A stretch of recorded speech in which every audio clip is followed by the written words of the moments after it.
السلام عليكم ورحمة الله وبركاته. الحمد لله رب العالمين. الصلاة والسلام على رسوله الكريم. أما بعد فقد قال الله تعالى في كلامه المجيد: أعوذ بالله من الشيطان الرجيم. بسم الله الرحمن الرحيم.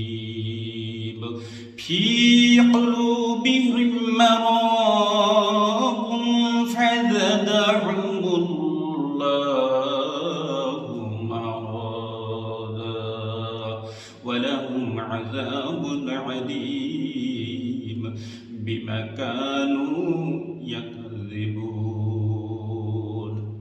সাদাকাল্লাহুল মাওলানা আযীম। আলহামদুলিল্লাহ, গতকালকে আমরা সংক্ষিপ্তভাবে জেনেছিলাম অন্তরটির প্রকার।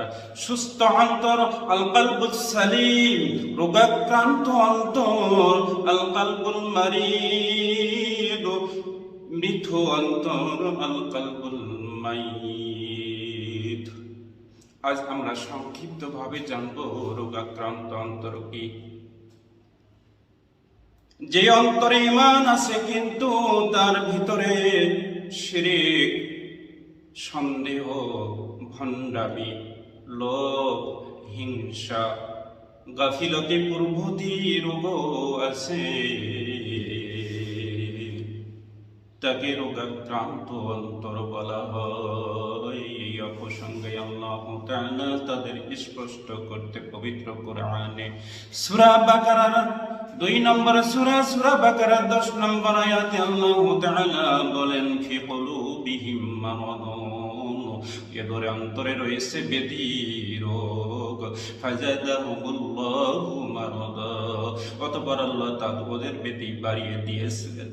ওয়ালাহুম আযাবুন আলীম, আর ওদের জন্য রয়েছে যন্ত্রণাদায়ক শাস্তি, এ কারণে যে বিমা কানু ইয়াকযিবুন, ওরা মিথ্যা বলতো। আল্লাহ তাআলা ওদের রোগ বাড়িয়ে দেন। এর ব্যাখ্যায় বলা যায় সংক্ষেপে, যখন মানুষ নিজের ইচ্ছায় কপটতা ও মিথ্যার মধ্যে ডুবে যায়, তখন আল্লাহ তাআলা তাকে তার অবস্থার উপরে ছেড়ে দেন, ফলে তার অন্তরের রোগ আরো গভীর হয়। হিদায়াতের দরজা তার জন্য সংকুচিত হয়ে যায়।